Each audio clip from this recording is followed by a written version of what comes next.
आप देख रहे हैं इंडिया टाउन न्यूज, भारत की बात, एक साल बेमिसाल। नमस्कार, इंडिया टाउन न्यूज की खास बुलेटिन राजधानी सरकार धानी में आप सभी का स्वागत है। मैं हूं आपके साथ रंजना राज। बुलेटिन की शुरुआत करने से पहले एक नजर हेडलाइंस पर। भव्य सशस्त्र सैन्य समारोह का होगा आयोजन। 5 और 6 अक्टूबर को होगी सैन्य प्रदर्शनी। मेले में दिखेगा इंडियन आर्मी का जौहर। सीजीपीएससी ने जारी किया इंटरव्यू का शेड्यूल। 15 अक्टूबर से 5 नवंबर को होगा साक्षात्कार।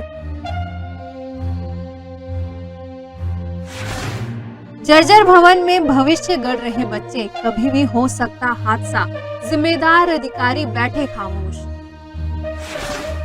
निगम मंडल में नियुक्ति को लेकर सुगबुगाहट।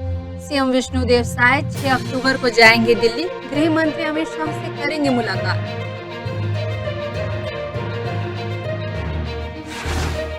जिला आबकारी अधिकारी निलंबित। 2 दुकानों में ज्यादा कीमत पर बेची जा रही थी शराब और दुकानों में मिली अव्यवस्था। करोड़ों का ठग गिरफ्तार। महंगे शौक पाले, लग्जरी घर बनवाए और गाड़ी खरीदी। पुलिस को मिले 600 सिम और 500 बैंक खाते। प्रदेश सरकार ने जारी किया छुट्टी का आदेश। राज्योत्सव के दिन रहेगा स्थानीय अवकाश। बैंक पर लागू नहीं होंगे नियम।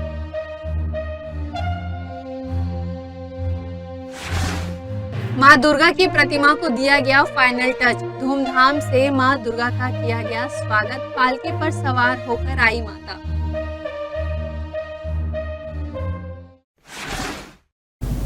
चलिए खबरों की शुरुआत करते हैं राजधानी से, जहां साइंस कॉलेज मैदान में 5 और 6 अक्टूबर को सैन्य शक्ति प्रदर्शन आर्मी मेले का बड़ा आयोजन किया जा रहा है, जिसमें भारतीय सैनिकों का जौहर देखने को मिलेगा। जवानों के आने का सिलसिला शुरू हो गया है। जवानों के रायपुर पहुंचते ही कलेक्टर गौरव कुमार सिंह ने गाजे बाजे के साथ माला पहनाकर उनका भव्य स्वागत किया। आपको बता दें कि सेना के इस तरह का प्रदर्शन छत्तीसगढ़ में पहली बार होने जा रहा है। अब तक जवानों की 3 टोलियां मिलाकर करीब 150 से ज्यादा जवान रायपुर पहुंच चुके हैं। वहीं रायपुर जिला प्रशासन के तत्वाधान में भव्य सशस्त्र सैन्य समारोह को लेकर खासा उत्साह भी देखा जा रहा है। आयोजन के पीछे सेना की कोशिश है कि ज़्यादा से ज़्यादा लोगों को जोड़ने की है। अभी से करीब 30,000 से ज़्यादा भीड़ जुटने की संभावना जताई जा रही है, जिसे लेकर तैयारियां युद्ध स्तर पर चल रही है।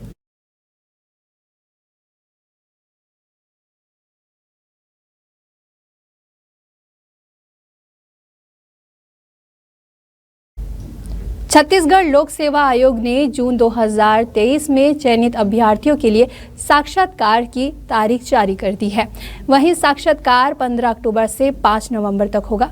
पीएससी की तरफ से पिछले दिनों मुख्य परीक्षा के परिणाम जारी किए गए थे, जिसमें 703 अभ्यर्थियों का चयन साक्षात्कार के लिए हुआ है। जून में 242 पदों के लिए हुई मुख्य परीक्षा में 3,597 अभ्यर्थी शामिल हुए थे। आपको बता दें कि साक्षात्कार तिथि से एक दिन पहले अभ्यर्थियों को दस्तावेज सत्यापन करना होगा। जो अभ्यर्थी दस्तावेज सत्यापन नहीं करेंगे, उन्हें साक्षात्कार में शामिल होने की अनुमति नहीं दी जाएगी।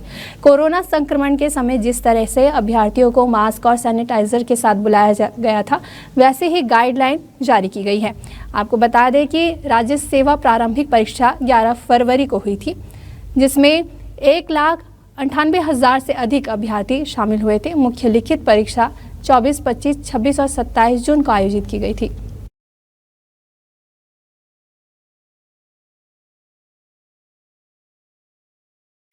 चलिए बढ़ते अगली खबर की ओर, जहां रायपुर निगम मंडल नियुक्ति को लेकर सुगबुगाहट की खबर सामने आई है। आपको बता दें कि सीएम विष्णुदेव साय 6 अक्टूबर को दिल्ली जाएंगे और 7 अक्टूबर को अमित शाह से मुलाकात करेंगे। राज्य में होने वाले निगम मंडल के संबंध में चर्चाएं हो सकती है। संगठन और सरकार स्तर पर चर्चाएं होने की संभावना है। कुछ दिन पहले प्राधिकरण के उपाध्यक्ष के नामों की घोषणा हुई थी।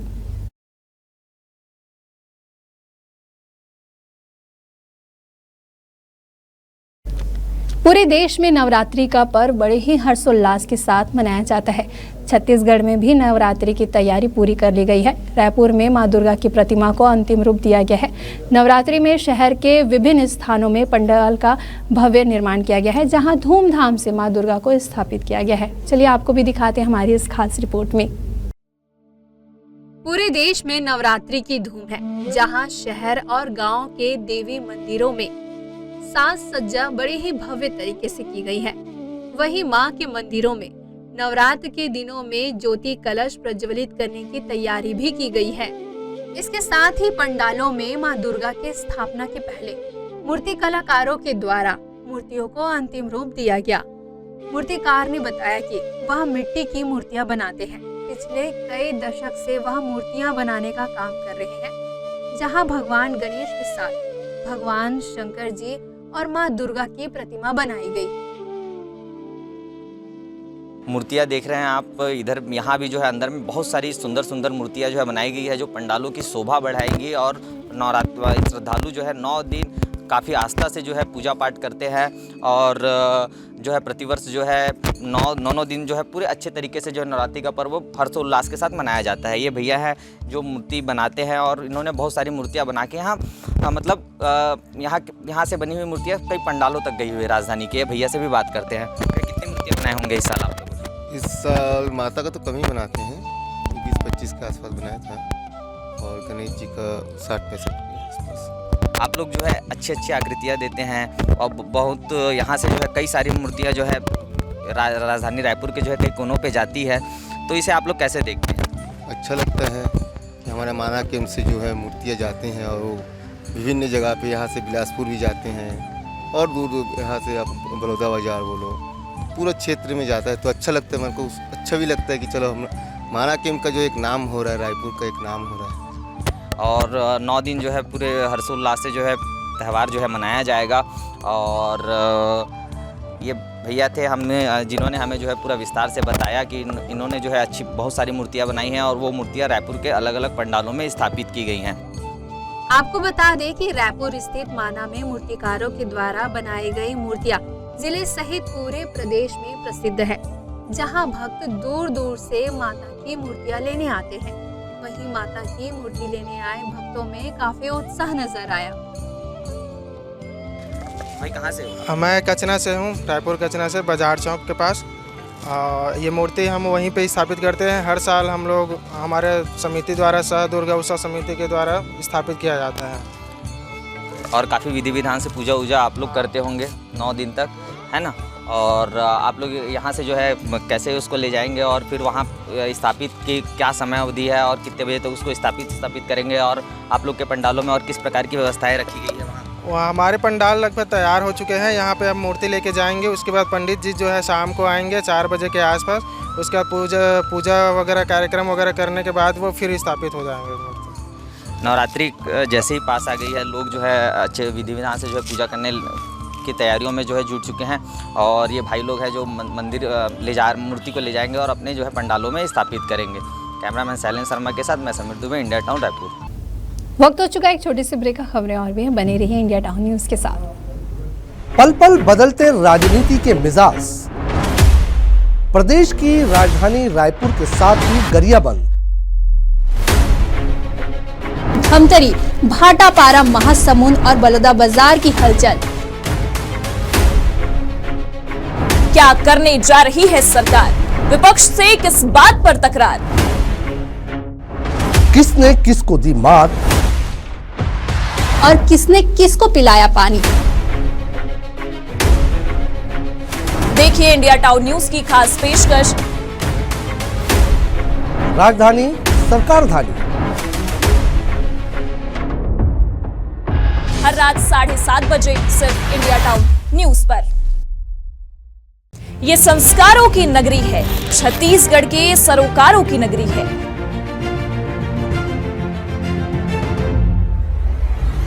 ये नगरी है रियासत की, ये नगरी है सियासत की।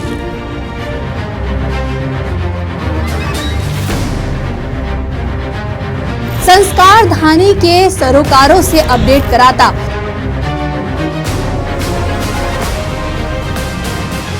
इंडिया टाउन न्यूज का खास ब्यूरो।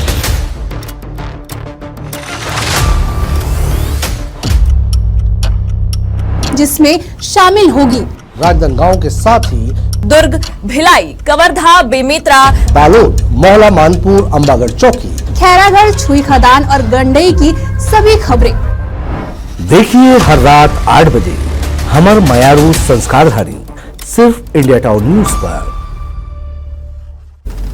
ब्रेक के बाद आप सभी का स्वागत है। चलिए बढ़ते हैं अगली खबर की ओर, जहां छत्तीसगढ़ में 1 नवंबर के दिन छुट्टी का दिन घोषित किया गया है।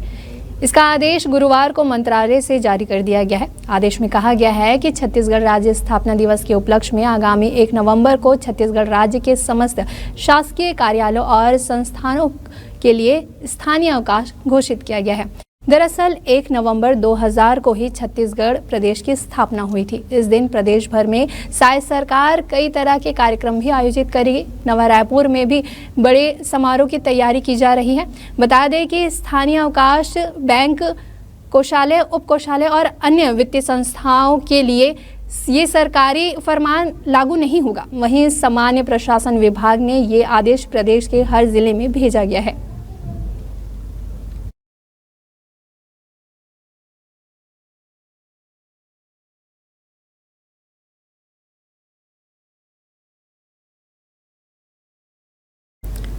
अगली खबर है रायपुर से, जहां करोड़ों रुपए की साइबर ठगी करने वाले 7 आरोपियों को पुलिस ने गिरफ्तार किया है। इन आरोपियों में से कई ने खुद कॉल करके लोगों से साइबर ठगी की है, तो कहीं कुछ आरोपियों ने ठगों को बैंक अकाउंट और सिम प्रोवाइड करवाए हैं, जिसके लिए इन्हें मोटी रकम भी ली है। ठगी के पैसों से आरोपियों ने खूब ऐश किए हैं। वहीं भिलाई के पंचपेड़ी से फरार ठग प्रेम चंद्राकर ने ठगी के पैसों से लग्जरी घर बनवाया और महंगी कार खरीदी। शौक पूरे करने के लिए हर जगह फ्लाइट से यात्रा करता था। पुलिस ने आरोपियों के पास से महंगे मोबाइल भी बरामद किए हैं। छत्तीसगढ़ के महासमुंद जिले के आबकारी अधिकारी मोहित जायसवाल को निलंबित कर दिया गया है। यह कार्रवाई तब की गई जब जिले की शराब दुकानों में अधिक कीमत पर शराब बेचे जाने की शिकायत मिली। दरअसल ज्यादा कीमत पर शराब बेचे जाने की शिकायत मिलने पर 4 अफसरों की टीम ने महासमुंद जिले की दुकान का निरीक्षण किया। जांच के दौरान तुमगांव और झलप की दुकानों में अधिक कीमत पर शराब बेची जा रही थी। कर्मचारी बिना बैच और वर्दी के ही दुकान में काम करते पाए गए। इस अव्यवस्था के चलते जिला आबकारी अधिकारी पर कार्रवाई की गई।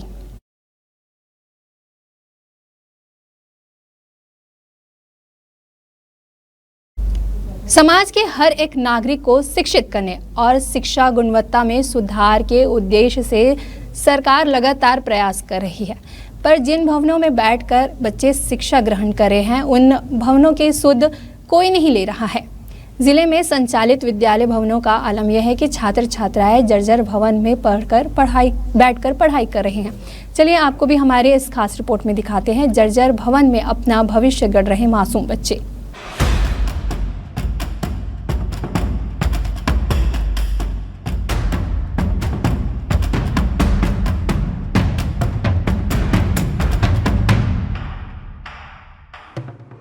स्कूल जतन अभियान के लिए सरकार ने योजना तो बना दी, लेकिन जिले में योजना का कितना भद्दा मजाक बनाया है, इसकी तस्वीर जरा गौर से देखिए। यह तस्वीर है विशेष पिछड़ी जनजाति कमार जाति के बसाहट वाले गांव कोतरा डोंगरी के प्राथमिक शाला भवन की है, जहां 22 बच्चे कमार जनजाति के पढ़ाई करते हैं। स्कूल भवन की स्थिति ऐसी कि कभी भी भरभरा कर धराशायी हो सकती है। बच्चे जान जोखिम में डालकर पढ़ाई करने को मजबूर है, लेकिन मैनपुर शिक्षा विभाग इसकी सुध लेना भी मुनासिब नहीं समझ रहे। क्या कोई बड़ा हादसे का इंतजार कर रहे हैं? ये समझ से परे है। हमारे स्कूल जर्जर हो गया है और डर भी लगता है और बारिश होने भी डर लगता है। डर के पढ़ते हैं। मैनपुर विकास खंड के ग्राम पंचायत खरे पथरा के आश्रित कोतरा डोंगरी प्राथमिक शाला भवन को जरा गौर से देखिए। स्कूल में कुल 30 संख्या दर्ज है, जिसमें 22 बच्चे विशेष पिछड़ी जनजाति कमार जाति से आते हैं, जिन्हें राष्ट्रपति का दत्तक पुत्र भी कहा जाता है। लेकिन विगत 5 वर्षों से जर्जर भवन में डर के साए में भविष्य गढ़ने को मजबूर है। ऐसा नहीं है कि इसकी जानकारी उच्च अधिकारियों को नहीं है, जानकारी रहने के बाद भी विभाग अनजान बनने का ढोंग कर रहे हैं। वहीं स्कूल में पढ़ाई करने वाले बच्चों ने बताया कि उनकी मजबूरी है कि वे डर के साए में पढ़ाई करने को बाध्य हैं, क्योंकि उनके पास दूसरा कोई विकल्प ही नहीं है। हमारा स्कूल है जर्जर हो गया है, डर डर के पढ़ते हैं। बारिश का दिन में बहुत दिक्कत होता है। प्रधान पाठक गिरधारी नागेश ने बताया कि जर्जर भवन के विषय में उच्च कार्यालय को अवगत करा दिया गया है, लेकिन समस्या जस की तस बनी हुई है। हैरानी इस बात की है कि वर्ष 2022 में कोतरा डोंगरी स्कूल भवन के लिए 10 लाख रुपए की स्वीकृति मिली थी। वह राशि कहाँ गई, किसी को कोई जानकारी नहीं है। वहीं ऐसे जर्जर स्कूल भवन के लिए स्कूल जतन अभियान में क्यों राशि जारी की गई है, यह सबसे बड़ा सवाल बना हुआ है।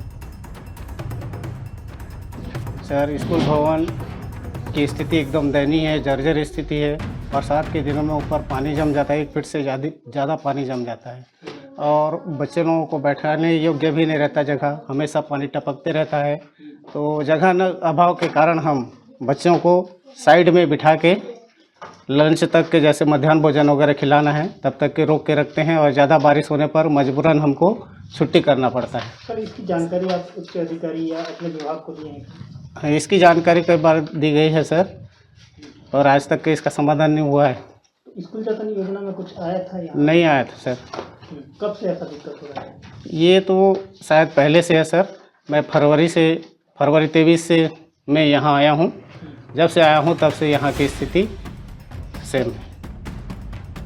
गांव के पूर्व सरपंच पुनीत नागेश ने सरकार पर आरोप लगाया है कि सरकार के फाइल में शायद कोतरा डोंगरी स्कूल भवन का नाम ही नहीं होगा, जिस कारण जतन अभियान में भवन के लिए कोई राशि नहीं मिली है। बहरहाल देखना होगा कि कब तक बच्चे जान की बाजी लगाकर पढ़ाई करेंगे या फिर प्रशासन किसी बड़े हादसे का इंतजार कर रहे हैं।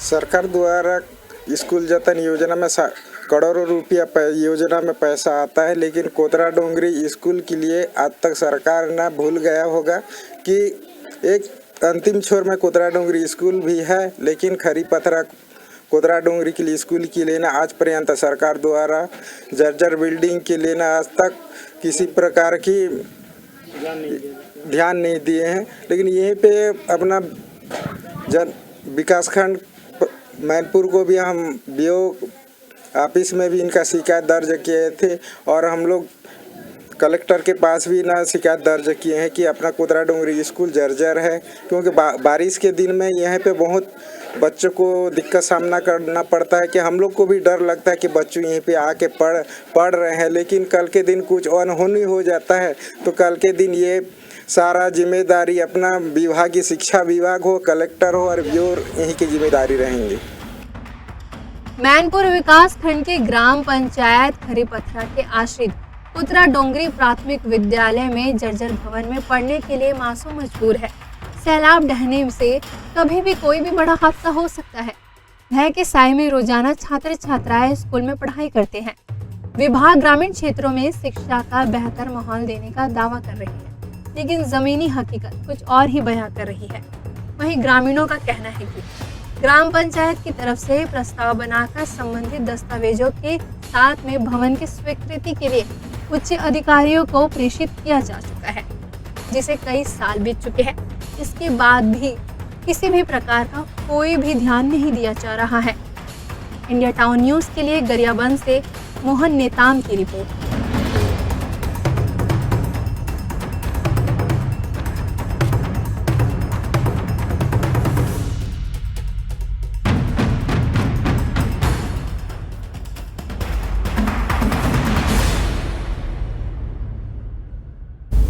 हमारे खास बुलेटिन राजधानी सरकार धानी में फिलहाल इतना ही। मुझे दीजिए इजाजत। नमस्कार।